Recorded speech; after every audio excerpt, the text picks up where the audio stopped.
السلام علیکم جی، یہ ہیں پاکستان کی سب سے بڑی بیماری زرداری صاحب، جو اتنے دنوں سے قوموں میں گئے ہوئے تھے اور نون لیگ کے جلسے اور نواز شریف کے آنے اور جانیاں دیکھ رہے تھے۔ بلاول باجی نے ابا جی کو خواب غفلت سے جگایا۔ اٹھو، 9:30 حت ہو گیا ہے۔ زرداری صاحب نے فون کھڑکایا اور پریس کانفرنس کر ڈالی۔ پی ٹی آئی والی نہیں کہ لال کرسیوں پر بیٹھ کر سانحہ 9 مئی کے بعد منصوبہ سازوں نے پریس کانفرنس کروائی تھی، اور پی ٹی آئی ورکروں نے، لیڈروں نے رو رو کے دھو کر پریس کانفرنس کی تھی۔ پلان اے تھا یہ سارا، کہ پاکستان کے لوگوں کو بلا کر جنا ہاؤس دکھایا گیا اور مذمت کروائی گئی۔ عوام کو سمجھانے کی کوشش کی گئی کہ جنا سے انہیں بہت محبت ہے، جنا ہاؤس کا جلنا سانحہ اے پی ایس سے بھی بڑا ہے، مگر عوام نے منصوبہ سازوں کو پہچان لیا۔ ان کا پلان اے جو میڈیا پر استعمال کر کے انہوں نے اپنی منہ پہ لگی گالک کو دھونا چاہا تھا، سب پہچان لیا۔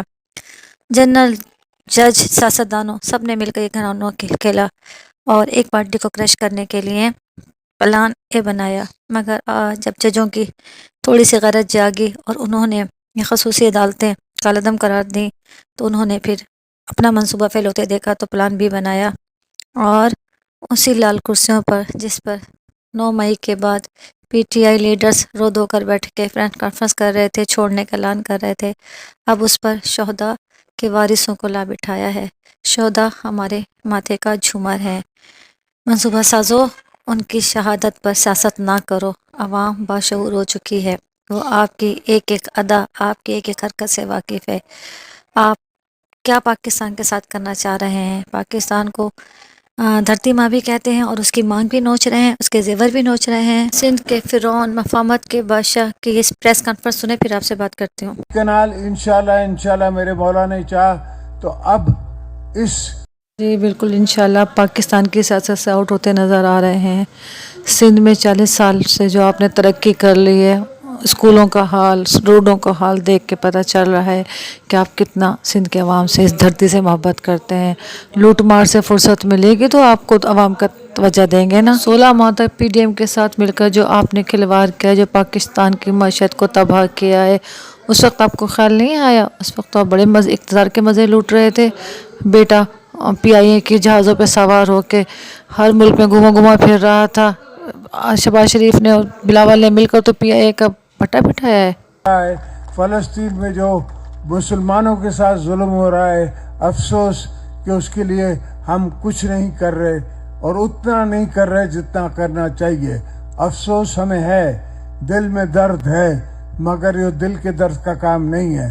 ہمیں کچھ ہاتھ سے بھی مدد کرنی چاہیے، ہمیں کچھ آگے چل کے بھی مدد کرنی چاہیے۔ انشاءاللہ وہ وقت آئے گا تو ہم کریں گے۔ آپ مدد کریں گے جب فلسطین تباہ و برباد ہو جائے گا، سارے مسلمان مر جائیں گے، اس وقت آپ امداد بھیجیں گے؟ جو آپ نے لوٹ مار کا پیسہ اپنے تجوری میں بند کر کے رکھا ہوا ہے نا، اسے نکالیں اور غریبوں کی مدد کریں، باتیں نہ بنائیں۔ اور جو مخالف الیکشن میں آ رہے ہیں، ہمارے خلاف کھڑے ہوں گے، ان کو بسم اللہ، آئیں آپ کھڑے ہوں، آپ کو ہم ویلکم کرتے ہیں۔ آپ بسم اللہ نہ پڑھیں، بلکہ سیاست پر ان اللہ و انا الیہ راجعون پڑھیں، جو سیاستدانوں نے پاکستان کا حشر نشر کر دیا ہے۔ اور ان کو ہم کسی کو منع نہیں کرتے، ہم سب کو کہتے ہیں کہ اپنی سیاست آپ کریں، ہماری سیاست اپنی ہے، ہماری فلسفی اپنی ہے، آپ کی فلسفی اپنی ہے۔ میں اپنے ڈکٹیٹرز نے جب 9 اپریل کے بعد بھنمتی کا کنبہ جوڑا تھا پی ڈی ایم کے نام پر، اس وقت آپ کے فلسفے کہاں چلا گیا تھا؟ اس وقت آپ کا نظریات کہاں چلا گیا تھا؟ اس وقت تو بڑے جلدی اپنے بیٹے کو وزیر خارجہ بنا کے پی ڈی ایم کا حصہ بنا دیا تھا۔ آپ بھی بڑے چڑھ چڑھ کے باتیں کرتے تھے، آپ جیسے ہی الیکشن نزدیک آ رہے ہیں تو آپ کی ڈرامہ بازیاں شروع ہو گئی ہیں۔ لیے کہ ہمیں اپنی غیرت پہ، اپنی قبر پہ، اب چاہے دنیا کی کوئی بھی پالیٹکس ہو، لوگوں کی اپنی پالیٹکس ہو، کسی کی اور پالیٹکس ہو، ہماری پالیٹکس عوام کی پالیٹکس ہے، ہماری پالیٹکس شہید محترمہ بے نظیر بھٹو کی پالیٹکس ہے۔ ہم نے اس لیے کہ ہم سمجھتے ہیں کہ پاکستان کی کیا قیمت ہے، اس دھرتی کی کیا قیمت ہے، ہمیں پتہ ہے کہ اس ان کے قریب آتے ہی یہ سیاستدان کیسے چکنی چپڑی باتیں کرتے ہیں۔ اپنے بھائی والوں کو بھی بتا دیں جو آئے دن رجیم چینج کر کے پاکستان